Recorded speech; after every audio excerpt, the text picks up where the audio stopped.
The NBA's future is at a crossroads, balancing bold expansion dreams with the gritty realities of economics, geography, and fan expectations. While Commissioner Adam Silver has dropped hints about potential growth in both the US and Europe, the league is walking a tightrope between ambition and feasibility.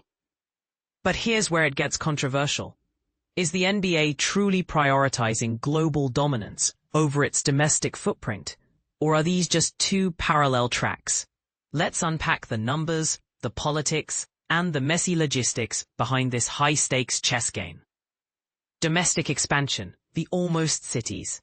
For years, Las Vegas and Seattle have been the darlings of NBA expansion chatter. But with the recent collective bargaining agreement and blockbuster media rights deals, the calculus has shifted.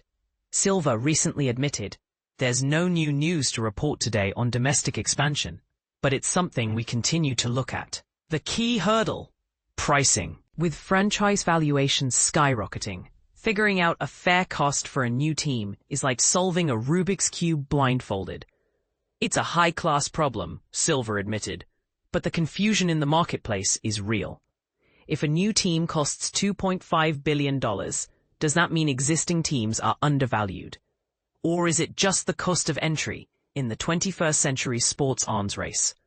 Europe, a greenfield dream or a minefield? Expanding into Europe sounds romantic on paper. Untapped markets, passionate fans, and a chance to rival the continent's soccer giants. But Silver quickly clarified, Europe is not more of a priority than potential expansion in the US. The reality is thornier.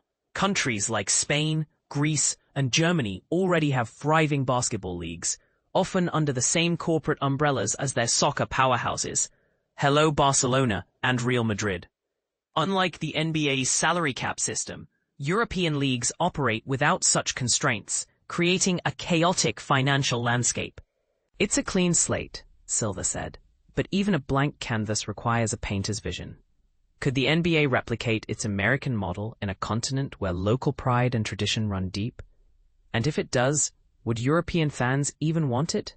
Streaming versus cable, the battle for fan wallets. While expansion debates rage, the NBA is also wrestling with a seismic shift in how fans consume games.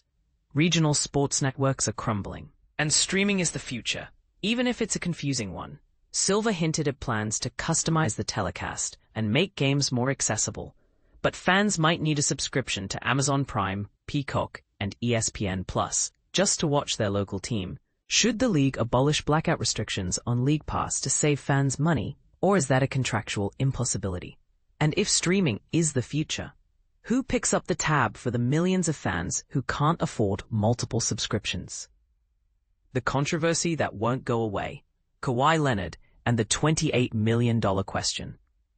Silver's press conference also addressed the league's investigation into Kawhi Leonard's reported $28 million deal with Aspiration, a financial app. The commissioner admitted he'd never heard of the company until a podcast blew the story wide open. The burden is on the league if we're going to discipline a team, Silver said, but critics are asking, shouldn't the league proactively police such deals to ensure fairness? With the power to impose fines, draft pick forfeits, or suspensions, Silver faces a tough choice.